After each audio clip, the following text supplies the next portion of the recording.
quickly do you claim something as yours? How possessive are you of your things, of your thoughts, of people? That's exactly what I'm centering through discussion, and hopefully you've put some thought into it as well. If not, join me this week in Mindfulness in the Middle conversation. My politics do not fit in one box, and maybe yours don't either, and that is perfectly fine. Whether it be through church or community or politics, I grew up feeling like everything was kind of laid out before me. What my belief system was, what it meant to be a woman, what it meant to be a wife, what it meant to work hard, what it meant to be a good community member. Identity formation and labels often start in childhood, and without reflection can hinder us. It was like I was being told exactly who I was. And for a while, I wore those labels like armor. When I was a teenager, you couldn't tell me anything. But as I got older, I realized those labels can really hold you back. Those labels can limit us and just keep us arguing, sometimes over very trivial things. Sometimes those things are very important, but I found that many times I had found myself arguing about things that weren't going to make or break it. And why was I so concerned about changing someone else's mind?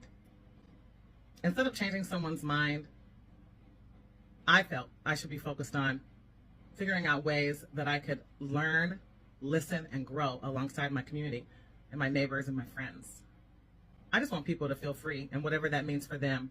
I got my beliefs, they got their beliefs, and that's okay. I know how far to take it, and I know who to stay away from. I don't argue politics much, but I know exactly what I believe.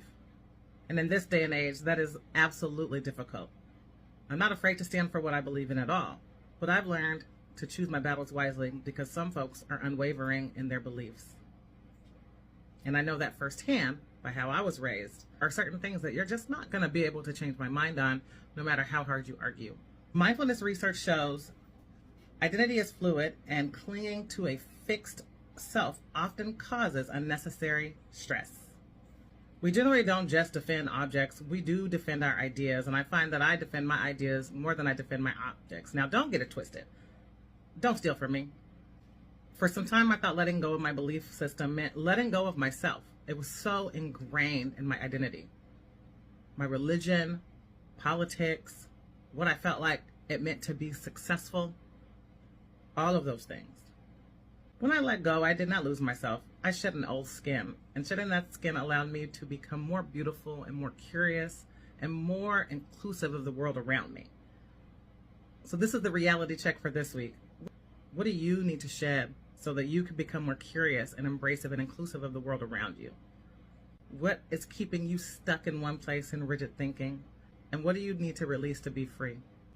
That's it this week. Next week, we're going to move into a conversation about desire. And I'm really excited about that for Mindfulness in the Middle, because that is a little risque. Endless desire.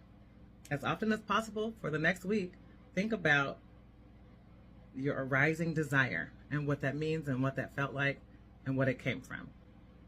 And we'll talk about that on the next episode.